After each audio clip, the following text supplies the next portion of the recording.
따라해 볼까요? 공권력을 위하여.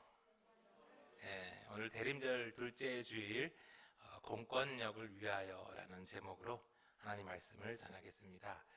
오늘 말씀은요 1절부터 27절까지를 다 같이 봐야 돼요. 근데 이제 좀 길고 그래서 시간도 부족할 것 같아서 일단 오늘 9절까지만 읽었습니다. 보통 사도행전의 한 장이라고 하면 꽤 큰 분량이잖아요.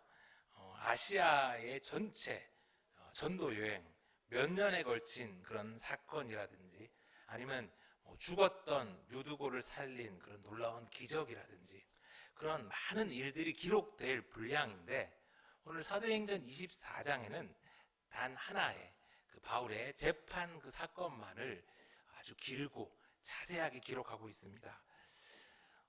누가는 왜 오늘 바울이 이 벨릭스라는 총독 앞에서 있었던 이 하나의 사건만을 이렇게 자세하게 묘사하고 있을까요? 이 사건이 이렇게나 자세하게 다뤄야 할 그런 내용일까요? 아마 대부분의 사람들은 오늘 이 사도행전 24장을 지루하게 생각하고 별 내용이 없는 것 같다고 여기고 큰 관심 없이 아마 지나칠 것 같아요. 저도 제가 이 24장을 설교하지만 않으면 별로 이렇게 자세히 들여다보지 않았을 것도 같습니다. 그런데요, 여러분, 딱 한 사람은 이 사도행전 24장을 아주 관심을 갖고 보고 또 보았을 것 같아요. 여러분, 누구일까요? 바로 오늘 이 누가가 사도행전을 써서 보내고 있는 데오빌로 가카입니다. 데오빌로 가카에게 누가는요, 이 사도행전과 누가복음을 써서 보냈다라고 하잖아요. 여러분, 이 데오빌로 가카가 이걸 받아 보았을 때 아마 쭉 읽어 나갈 때 큰 이렇게 다양한 것들을 느꼈을 거예요. 그런데 특별히 이 24장을 보면서 귀가 열리고 눈이 떠졌을 거예요. 왜요? 바로 오늘 이 24장에는 바울과 이 벨릭스라는 총독 사이에 있었던 일이니까요. 자기도 총독이잖아. 데오빌로 가카라고 불릴 정도로 그런 비슷한 공감대가 됐기 때문에 아마 이 부분에 있어서는 데오빌로가 눈을 크게 뜨고 자세히 들여보았을 거예요. 다른 사람들은 몰라도요, 오늘 내가 어느 정도 힘이 있다, 권력이 있다, 어느 기관의 리더의 위치에 있다라고 생각되는 사람들은 오늘 이 말씀을 데오빌로 가카의 그런 마음으로 잘 듣고 지혜로운 그런 삶을 살아갈 수 있기를 소망합니다. 지난주에 말씀드린 대로 사도행전 23장에서 산헤드린 공회를 통해서 이 유대인들은 바울을 합법적으로 죽이려고 했죠. 그런데 어떻게 됩니까? 바울이 나는 바리새인이요, 나는 부활을 믿는 그런 이유 때문에 이렇게 핍박받고 있다라는 그 한마디 때문에 이 바리새파와 사두개파가 그냥 두 쪽으로 갈라져서 자기들끼리 막 싸우다가 바울을 죽이려고 했던 그 계획이 이제 습포로 돌아가게 말았죠. 이제 그렇게 되고 나니까 이 유대인들이 바울을 암살단을 조직해서 이제는 죽이려고 합니다. 산헤드린 공회로 바울을 다시 한번 이제 재소환하려고 한다는 그 이유로 로마의 군영에 보호받고 있었던 이 바울을 다시 오게 하는 거죠. 그래서 오는 길가에서 40명이 이제 먹지도 않고 이렇게 대기하면서 바울을 암살해 죽이려고 그렇게 하는 계획을 세웠던 거예요. 그런데 정말 하나님의 은혜로 그들의 계획이 바울의 조카를 통해서 이렇게 알려지게 되고 조카는 바울에게 이 사실을 즉각 알려요. 그래서 바울은 다시 백부장을 불러서 이 조카를 이제 로마의 천부장에게 이렇게 보냅니다. 그래서 천부장을 통해서 이제 이 사실을 다 천부장이 이 바울의 조카를 통해서 그런 암살 음모 계획을 다 듣고는 이제 대처를 하게 되는 것이죠. 그래서 그 밤에 이 첩보를 들은 이 천부장은 즉시 백부장 둘을 부릅니다. 그래서 이 백부장 2명을 불러서 이 예루살렘에서부터 가이사라라는 곳까지 100여 킬로 정도 떨어진 그곳까지 보병 200명 그리고 기병 70명 그리고 창을 든 창병 200명을 동원해서, 그리고 바울을 태워갈 짐승도 아마 말이나 낙이었겠죠. 이렇게 하나 준비해가지고는 이렇게 그 밤에 즉시 총독에게 이런 사정이 담긴 이 편지까지 써가지고 바울을 급히 보내게 되는 거예요. 여러분, 밤에 한 사람을 호송하는데 무려 예루살렘에 있던 군대 470명이 동원된 거예요. 그 당시 아마 예루살렘에 주둔하고 있었던 그 군대의 한 절반 정도, 그 정도 규모가 바울 한 사람을 호송하는 데 지금 보내진 것이죠. 실로 대단한 노력이었습니다. 로마의 시민권자인 것을 모르고 바울을 감금하고 신문했던 그런 자신의 그런 것에 대한 그 천부장의 미안함 때문이었을까요? 어쨌든 이번에는 이 천부장이 공권력을 정말 제대로 사용함으로 바울은 암살단으로부터 생명을 건지게 되죠. 그리고 바울이 무사히 가이사랴에 가고 또 그 가이사랴로부터 앞으로 로마로 가게 되기까지 그런 주님의 계획도 잘 진행되게 됩니다. 그렇게 올바로 사용된 공권력 때문에 바울은 예루살렘을 무사히 빠져나올 수 있었고, 이제 그 가이사랴에 도착해서 총독 벨릭스의 그런 보호 아래 이제 지내게 되죠. 그런데요, 역시 하나님의 나라를 방해하려는 이 사단의 이 악의 그 세력들도 참 집요하죠. 1절부터 한번 볼게요.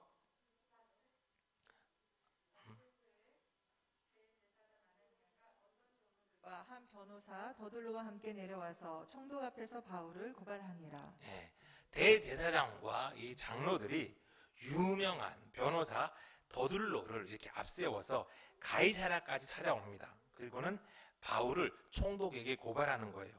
식민지를 평화롭게 이렇게 통치해야 될 총독 벨릭스에게 이 식민지의 대표격인 대제사장과 사내들인 공회원들의 압박은 상당한 부담이 되었을 것이에요. 그런데 이 악인들이 참 보통이 아니에요.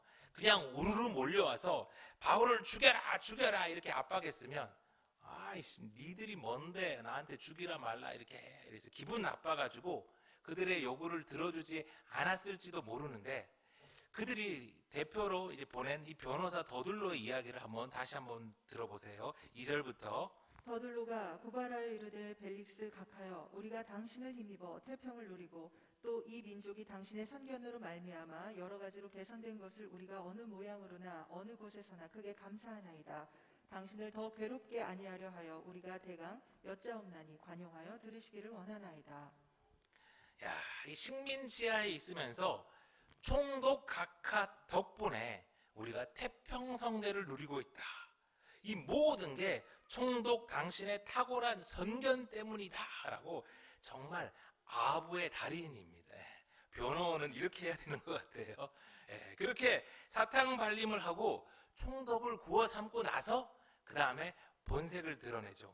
우리가 바울을 고발했으니 당신은 골치 아프지 말고 대강 이 재판을 마무리해서 괴롭지 말라라는 거예요. 야, 진짜 참으로 교활합니다. 그러면서 이제 이 총독이 바울을 죽일 수 있도록 확실한 명분 3가지를 주죠. 3가지의 제목으로 고소하는 거예요. 5절부터 다시 한번 볼게요. 우리가 보니 이 사람은 전염병 같은 자라 천하에 흩어진 유대인을 다 소요하게 하는 자요 나사렛 이단의 우두머리라. 그가 또 성전을 더럽게 하려 함으로 우리가 잡았사오니. 골치 아프게 생각하지 말고 대강 이 이야기를 듣고 판결하라고 하면서, 첫 번째, 전염병 같아서 천하에 흩어진 유대인들을 다 소요하게 하는 자라는 거예요. 식민지를 통치하는 총독이 가장 두려워하는 게 반란 아닙니까? 반란. 그런데 이 바울은요, 천하에 흩어진 유대인들을 곳곳에서 다 소요해서 반란을 일으키게 하는 위험한 인물이라는 거예요. 이 하나만으로 바울은 죽어 마땅하다는 것이죠. 2번째로 바울을 가르쳐서 나사렛 이단의 우두머리다라고 하는 거예요. 수괴다. 바울을 당신이 통치하고 있는 이 안정된 사회를 위협할 수 있는 그런 나쁜 집단의 수괴라는 거예요. 단순 가담자가 아니라 제가 헤드니까, 수괴니까 악의 근원이니 반드시 죽여 마땅하다는 것이지요. 그리고 세 번째로 바울은 우리 식민지인들이 가장 소중하게 여기는 성전을 모독하고 더럽혔다는 거예요. 로마가 이 유대인들을 그나마 조용하고 무난하게 다스릴 수 있도록 합의된 것이 바로 그들의 종교를 존중하고 성전에서 그들이 종교 활동을 잘 할 수 있도록 그렇게 타협한 것인데, 바울이 우리 그 종교를, 성전을 모독하고 깨뜨렸으니 로마와 우리 유대가 이렇게 안정적인 그런 평화를 원한다면 우리 성전을 모독한 저 바울을 빨리 죽이라는 것이지요. 그런데 이 세 가지 죽어 마땅할 죄목으로 고발된 바울이 어떻게 됩니까? 금방 유죄 판결을 받고 죽을 것 같았는데, 오늘 바울이요, 스스로를, 변호사도 없어요, 조목조목 이렇게 말로 자신을 변호하죠. 산헤드린 공회에서 잡혀왔을 때 바울의 한마디로 바리새파와 사두개파로 갈라져서 자기들끼리 다투게 된 것처럼 바울의 이 재판은 하나님의 지혜로 말미암아 악인들의 뜻대로 흘러가지 않아요. 바울이 뭐라고 하는지 다시 한번 들어볼게요. 11절부터 당신이 아실 수 있는 바와 같이 내가 예루살렘에 예배하러 올라간 지 열 이틀밖에 안 되었고, 그들은 내가 성전에서 누구와 변론하는 것이나 회당 또는 시중에서 무리를 소동하게 하는 것을 보지 못하였으니 이제 나를 고발하는 모든 일에 대하여 그들이 능히 당신 앞에 내세울 것이 없나이다. 내가 예루살렘에 예배하러 온 지 겨우 열 이틀, 12일밖에 되지 않았는데 무슨 준비를 해서 폭동을 일으켰냐는 것이죠. 그리고 증인이 있으면 데려오라는 거예요. 그들의 고소는 순전히 거짓 말밖에 없지 않냐, 아무런 증인도 없지 않냐는 거예요. 여러분, 세상에 악인이 많습니다. 그래서 오늘도 부당하게 고소를 당하며 시달리는 사람들이 많아요. 오늘은 바울이 이와 같은 억울한 고소를 당했지만 내일은 우리 성도도 이런 일을 당할 수 있어요. 여러분, 그래서요, 우리가 사는 이 나라가 공권력이 제대로 작동하는지 깨어서 지켜보고 공권력이 제대로 작동하도록 우리도 애써야 해요. 남의 일같이 그렇게 보지 말고. 그리고 설령 그런 일을 당할 때 가만히 있지 말고 바울과 같이 오늘 당당하게 자신의 무죄함을 밝히라는 것이죠. 여전히 세상에는 이런 일로 한탕을 잡고 출세하려는 이들이 있기에 절대 이런 일을 겪더라도 스스로를 자책하지 말고 위축되지 말고 바울과 같이 당당히 맞서 나가면 됩니다.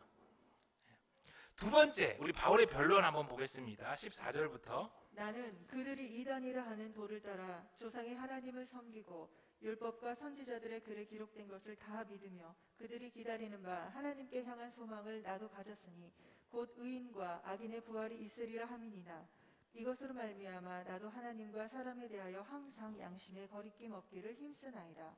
나 역시 저들과 같은 하나님을 섬기고 있다. 저들이 나를 고소했는데 이는 의인과 악인의 부활에 관한 종교적 논쟁일 뿐 로마의 법과는 전혀 상관없는 일임을 오늘 법정에서 밝히는 거예요. 여러분, 공권력에 무조건 침묵하고 복종하는 게 하나님의 뜻은 아닙니다. 예수님은 이 땅에 죄 없는 몸으로 오셔서 우리를 위해 십자가에서 대신에 죽기 위해 공권력 앞에, 빌라도 앞에 침묵으로 대응하셨어요. 그러나 오늘 바울은 그게 아니잖아요. 그러니까 오늘 법정에서 자신의 무죄함을 당당하게 밝히는 거예요. 오늘 성경이 법정에 선 이 바울의 모습을 아주 자세하게 보여주는 것은 앞으로 비슷한 일을 겪을지도 모를 후대의 신앙인들에게 잡혀가서 고문당하고 법정에 서게 될지도 모를 하나님의 백성들에게 바울과 같이 살라는 뜻이지요. 이제 16절 바울의 고백처럼 저와 여러분도 하나님과 사람 앞에 항상 양심에 꺼리낌 없이 살 수 있기를 소망해요. 마지막으로 세 번째 바울의 변론을 들어보십시오. 17절부터입니다. 여러 해 만에 내가 내 민족을 구제할 것과 재물을 가지고 와서 드리는 중에 내가 결례를 행하였고 모임도 없고 소동도 없이 성전에 있는 것들 그들이 보았나이다. 내가 이 예루살렘 성전에 온 이유는 뭐 폭동 이런 게 아니라 힘들고 어려운 내 민족을 구제하기 위해서 재물을 가지고 왔을 뿐이다. 어떤 모임도 소동도 일으키지 않았다. 저들도 다 보았다라고 바울은 분명히 밝혀요. 대제사장과 그 사내들인 공회 일당은 비싼 변호사를 동원해서 여론을 몰아서 총독을 압박해 바울을 죽이려 했지만 여러분 어떻게 됩니까? 바울은요 그저 진실을 이야기할 뿐이에요. 그런데 진실이 이겨요. 22절 말씀 보세요. 이르되 천부장 루시아가 내려오거든 너희 일을 처결하리라 하고 백부장에게 명하여 바울을 지키되 자유를 주고 그의 친구들이 그를 돌보아 주는 것을 금하지 말라 하니라. 이 총독 벨릭스가 이제 천부장 루시아가 다시 오면 오늘 이 재판을 마무리 짓겠다 하고는 바울을 이제 지키되 자유를 두고 그의 친구들이 그를 돌보는 것을 금하지 못하게 합니다. 비록 바울이 완전한 자유의 몸이 된 것은 아니지만 바울은 상당히 자유롭고 안전한 삶을 가이사라에서 이어갈 수가 있었어요. 대제사장과 그 일행들이 온 힘을 다해 바울을 죽이려 했지만 하나님이 함께한 바울이, 진실을 선포한 바울이 이기죠. 지난 10년 바울의 삶을 돌아볼 때요, 바울은 늘 유대 종교 지도자들에 의해서 핍박을 받았어요. 그리고 그 중요한 핍박의 도구가 로마의 공권력이었습니다. 그런데 오늘 성경은요, 그동안과는 완전히 정반대로 로마의 천부장이라는 공권력에 의해서 바울이 암살자들로부터 생명을 지킬 수 있었고 또 재판에서 이 총독 벨릭스의 공권력에 의해서 바울이 무죄하게 안전하고 자유로운 삶을 이어갈 수 있게 된 것을 보여줘요. 여러분, 우리가 성도가 무관심하고 침묵하기 참 쉬운 부분 중에 하나가 공권력에 관한 부분입니다. 성도는 세상에 대해서, 사회에 대해서 너무 깊이 상관하면 안 좋다. 교회 일에나 신경 쓰지 라는 생각이 우리들 가운데 참 많이 퍼져 있죠. 그러나 오늘 하나님의 말씀은요, 우리 가운데 공권력이 잘 사용될 때 하나님의 나라와 복음 전파에도 얼마나 큰 유익이 될 수 있는지를 분명히 보여주고 있어요. 이번 이태원 참사 때에도 조금만 공권력이 제대로 사용되었다라면 얼마나 좋았을까요? 여러분 너무 안타깝지 않아요? 이 사회의 한 구성원으로 우리 성도가 공권력에 대해서 무관심하고 침묵한다면 우리가 사는 세상에서 이와 같은 참사는 반복될 것이고 다음에는 또 누가 그 희생자가 될지 모릅니다. 그러니 지금 당장 나와 큰 상관이 없는 것처럼 느껴질지라도 우리는 이 사회의 한 구성원으로, 시민으로 우리가 사는 이 나라의 공권력이 올바르게 집행되도록 지켜보고 또 공권력에도 하나님의 나라가 드러날 수 있도록 함께 애써야 합니다. 물론 그렇다고 교회가 막 어디 나가가지고 정치 권력화 하자는 말은 절대로 아닙니다. 오늘 여기서 이 바울과 총독 벨릭스의 이야기가 다 마무리되었으면 좋을 것 같은데 안타깝게도 반전이 일어나요. 성경이 이번에는요, 공권력이 어떻게 잘못 사용되고 있는지를 또 보여주고 있어요. 24절입니다.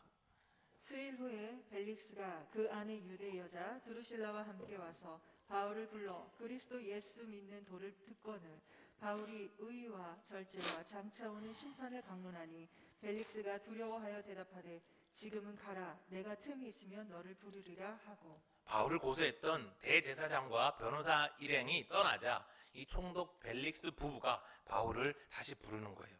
벨릭스가 그 안에 유대 여자 드루실라와 함께 왔다고 해요. 이 유다 여자였던 드루실라는 이미 소문을 통해서 예수님에 대한 이야기를 들었습니다. 그러던 중에 자기 남편의 손에 이 유명한 바울이 잡혀 있다는 것을 알고는 호기심에 끌려서 바울을 보고 예수님의 이야기도 더 들으려고 한 거예요. 여기까지는 참 좋았는데 이 바울은 벨릭스와 드루실라에게 예수님에 대해 이야기하면서 특별히 의와 절제와 장차 오는 심판에 대해서 강론을 합니다. 바울이 그 짧은 만남에 그 순간에 왜 하필 그 총독 부부에게 의와 절제와 심판에 대해서 강론했을까요? 이 부부는요, 기록에 의하면 특히 이 드루실라는 아주 예뻤대요. 20살 이전에 얼마나 예뻤는지 결혼을 한 2번을 이렇게 했다가 이혼하고 그래서 이 미모에 반한 벨릭스가 3번째로 이 드루실라에게 청혼해서 결혼을 한 그런 사이였어요. 20살에. 여러분, 로마의 문화가 얼마나 성적으로 타락했는지는 제가 여러 번 말씀드렸잖아요. 식민지 이 사회에서 유다의 총독으로 이 살던 이 부부는요, 불의를 일삼고 절제할 줄 모르고 늘 심판을 내리면서 자기가 심판받을 것은 한 번도 생각하지 않았을 거예요. 그런 그들에게 오늘 성령 하나님은 바울을 통해서 의와 절제와 다가올 심판에 대한 메시지를 전하게 한 것이죠. 막연한 심판이 아니라 앞서 이 15절에서 바울이 언급한 대로 예수님이 재림할 때 의인만 부활하는 것이 아니라 악인들도 부활해서 영원한 지옥의 형벌을 받게 될 것이라는 것을 바울은 총독으로서 방탕한 삶을 살던 이 부부에게 전한 거예요. 여러분, 그 이야기를 들었을 때 이 부부가 얼마나 거슬렸을까요? 또 충격이었을까요? 그래서 그들은 이 바울의 강론에 대해서 어떻게 반응하냐면 벨릭스가 두려워하여 대답하되 지금은 가라. 내가 틈이 있으면 너를 부르리라 라고 반응해요. 여러분, 총독 벨릭스가 이 바울이라는 이 붙잡혀온 이 죄인의 말에 두려워했다는 거예요. 그리고는 회피합니다. 자기가 판단했을 때 바울이 죄가 없으면 석방하는 게 맞는데 자기들의 치부를 들추고 회개를 촉구하는 바울의 설교가 거슬렸던 이 총독 벨릭스는 바울을 석방하지 않고 계속 구금합니다. 공권력을 자기 기분대로 사용하는 것이죠. 바울은 다시 고생을 하게 돼요. 무려 2년이나. 여러분, 우리가요, 하나님의 말씀을 제대로 전하면요, 3가지 반응을 보게 됩니다. 첫 번째는 하나님의 말씀 앞에 그 영혼이 회개하는 것이고요. 2번째는 말씀을 전하는 우리를 향하여 분노하며 돌을 들어 치는 거예요. 그리고 3번째는 회피하는 겁니다. 회피. 체면상, 나와 그 사람과의 관계상 처음에는 괴도 와주고 들어주는 거 또 뭐 그렇게 하는 수도 있지만 이게 시간이 지나면서 제대로 하나님의 말씀이 들어가고 전해지면요, 그 사람의 진짜 모습이 나옵니다. 특별히 우리가 배우자나 가까운 이들에게 의와 절제와 다가올 심판에 대해서 전하면 배우자니까 가까운이니까 차마 돌로 치진 못하고 오늘 이 벨릭스가 보이는 이와 같은 반응을 보이게 될 경우가 많을 거예요. 나중에 내가 여유 있으면 할게. 형편이 나아지면 할게. 지금은 아니야. 차라리 분노하고 대적하면 오히려 분명할 텐데 이게 두려워하면서 회피하니까 이게 참 어렵습니다. 그런데 여러분, 만약에 의와 절제와 심판에 대한 말씀이 내 사랑하는 이를, 내 가족을 구할 수 있는 유일한 방법이라면 싫어해도 회피해도 끝까지 우리가 전해야 하지 않을까요? 유대 역사가 요세푸스에 의하면요, 이 벨릭스의 부인 드루실라는 총독 벨릭스와의 사이에 아그리빠라는 아들을 낳고 잘 먹고 잘 살았어요, 한동안은.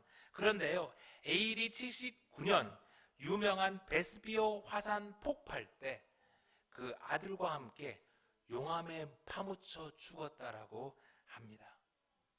여러분, 나중에 회개하고 돌이킬 나중이 보장된 사람은 아무도 없어요. 언제 어디서 무슨 일을 당할지 우리는 모릅니다. 어쩌면 오늘 내가 전하는 복음이 그가 듣는 마지막 회개할 기회가 될지 몰라요. 그러니 여러분, 그로 인해서 고난을 받게 될지라도 포기하지 말고 복음을 전할 수 있는 저와 여러분이 되기를 간절히 소망합니다. 마지막으로 26절 말씀을 보겠습니다. 동시에 또 바울에게서 돈을 받을까 바라는 거로 더 자주 불러 같이 이야기하더라. 이태가 지난 후 고르기오 베스도가 벨릭스의 소임을 이어받으니 벨릭스가 유대인의 마음을 얻고자 하여 바울을 구류하여 두니라. 사람이 참 무서워요. 벨릭스가 의와 절제와 장차 다가올 심판에 대한 바울의 강론에 두려워했으면서 다시 계속해서 바울을 찾습니다. 왜요? 재판을 통해서 바울이 아시아의 여러 군데에서 돈을 모아온 것을 들었거든요. 야, 이 바울 어떻게 하면 돈 나올 구석이 있구나. 나한테 뇌물을 갖다 줄 여유가 되겠구나. 그러고는 바울을 억지로 구금시켜 놓고는 뇌물을 바라는 것이죠. 그리고 또 바울을 고소한 대제사장과 사내들인 공회원들, 그들의 환심도 사려고 한 거예요.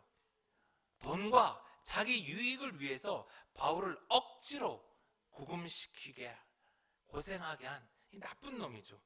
공권력을 이렇게 쓴 벨릭스 역시 아마도 그의 아내와 그의 아들이 용암에 파묻혀 죽은 것처럼 하나님의 심판을 피하지 못했을 거예요.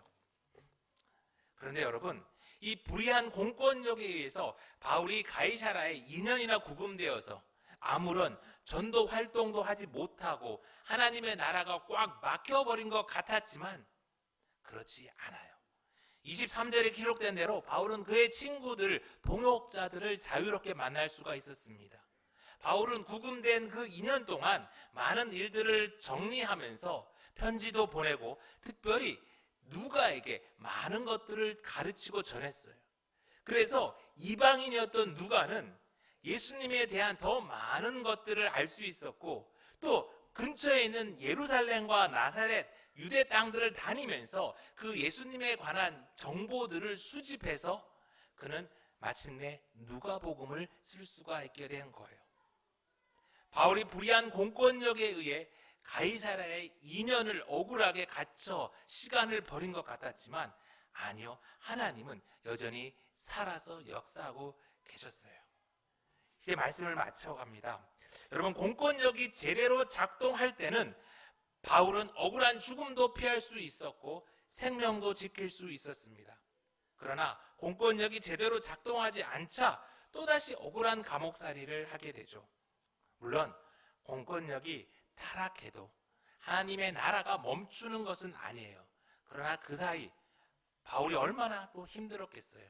얼마나 또 많은 하나님의 백성들이 고난을 겪게 될 거예요.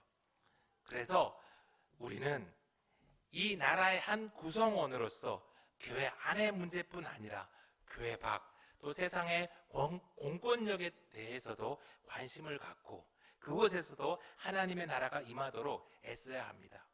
그리고 우리에게 이런 힘을 쓸 수 있는 기회가 주어졌을 때 잘 써야겠죠. 교회가 세상 권력에 집착하고 힘을 추구하는 것도 문제지만 교회가 세상에 무관심하고 세상을 떠나 있는 것도 옳지 않아요. 교회의 머리 대신, 교회의 주인 대신 예수님은 우리에게 세상의 빛과 소금이 되라고 하시니까요. 오늘 우리가 사는 이 땅에도 공권력이 잘 작동해서 다시는 이태원과 같은 참사가 반복되지 않도록 온 땅의 모든 영역에 하나님의 주권이 드러나도록 함께 애쓰고 기도하는 예수생명의 모든 가족들 다 되기를 간절히 소망합니다.